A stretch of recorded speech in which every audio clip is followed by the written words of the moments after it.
Today we go through the unboxing, the build, and all the details of the Elite Turno Fluid Smart Trainer. Where the Turno sits on the Elite tree is quite interesting. We have the driver at the top with the same form factor as the Cura, which sits a little bit below it, being a fluid, non-interactive smart trainer with everything else the same. The Turno itself is coming from the other angle. It's sort of the evolution of the Muin B+. So hopefully that explains where it sits, but they all look very similar, these three units here. So onto the Turno itself. Over to the specs, we have AMP+, Bluetooth Smart, we have up to 1580 watts at 60 kilometers per hour, so more than I guess any of us can put out indoors. Comes with my e-training software, compatible with pretty much everything, Zwift, Trainer Road, Kinemaps, Sufferfest, etc. It sends power, speed, cadence with a flywheel, effective flywheel size of 5 kilos. So they're all the specs. It unboxes so fast. It builds super quick. You just pretty much need to put the feet on it and slide the cassette on, and away you go. Also compatible with through axles out of the box, so big thumbs up there. That's a must-have for trainers these days.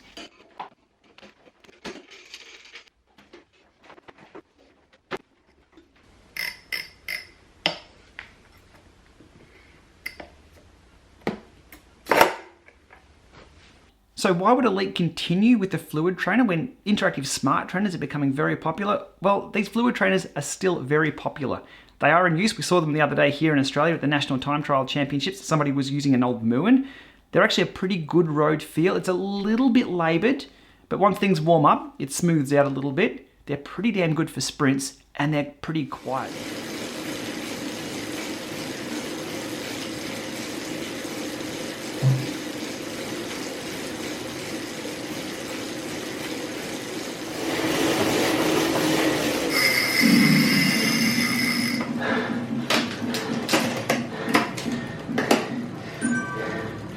I've heard stories of a powerhouse rider who loved an indoor sprint at a certain software company being told to use the Muin because it was quiet under sprints. The Turno uses calculated power, not measured power, so there's no strain gauges or optical torque sensor. It uses a known speed power curve from the unit's resistance, which can change as the unit heats up, so that first 10-minute warm-up is essential to get correct power readings. And to be honest, with my experience, even after that 10 minutes warm up, there was quite a big spread of up to 20 to 25 watts in my efforts, even with a ramp test. So I was a little tricky. I stripped the unit down. I wanted to know how this thing actually worked. And like other smart trainers that use tension knobs and belts and things, could I change it to just make it a little bit more accurate for the power meter I was checking against? Turns out I could. So after the unit was stripped down, I built it back together.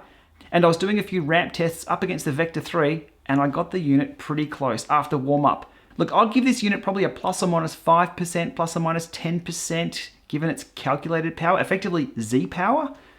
But let's have a look over at dcrunmaker.com at the data that I collected from my final test over here. So my protocol here for the first few minutes of warm-up, you can see there's quite a bit of spread, and then it starts to close up a little bit there, so up to 344 watts and 351 watts up against the Vector 3s, which have been behaving with this fluid trainer, which is good. All's going pretty well, and then here's a standard just riding along test. And you can see here early on, 250 is not too bad. Starts to spread a little bit towards the end there.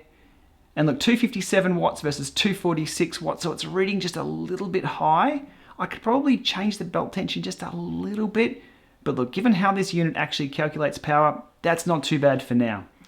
So into the sprints and the harder efforts, response time for power reporting, bang, is instant. So I know why it's a good trainer to use for sprints. It's instant for reporting, which is pretty interesting given that it's only a power estimator from that flywheel. Usually strain gauges, hands down, win when it comes to power reporting for sprints, but so up at the top of the sprint here, we don't lose too much power at all. The Vector 3s are pushing just over 1,000 watts there. And the power estimator, the Mazuro B+, coming from the Turno, is at 981. So not too bad. And then back to the just riding along, nice and close through there for the two. Another harder, more sustained sprint effort. Same kind of deal there with not a lot of separation. Some more just riding along, and then a final ramp test to my exhaustion at the moment. And you can see there, that tracks pretty well. So accuracy-wise, out of the box, I needed to make a slight adjustment for the unit that I had, but once that was made with the belt and the two bolts required, if you need it on yours, you'll know, and Elite will be able to help you out with that. May have just been the unit that I had, maybe the power meter I'm testing against, but I could get them to line up, which was a good thing. Here's a video I found online of the exact procedure to go through for tightening the belt on the Elite Turno trainer. I believe in the very near future you'll be able to calibrate this with the My E-Training app similar to Elite's other trainers, but for now, here's the process.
A good evolution to the Turbo Muin, which has been around for a while, and look, that unit does have a reputation for reading high, but what I've done with my unit here is shown that it can be calibrated as such to read the same as your other power meters. That's happy days for me. Okay, over to the pricing.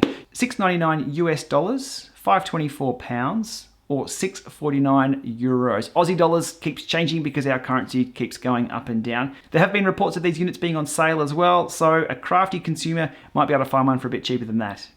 So my take on this unit, if you're a sprint monster who needs a silent trainer for those maximal efforts, this thing will do the job. If you need something portable, this runs off a battery, so that's a good thing as well. But if you're after an interactive smart trainer, I'll be looking a little further up the tree. But this is an option, portable, works anywhere, and quite robust. Okay, thanks for watching. We'll see you soon.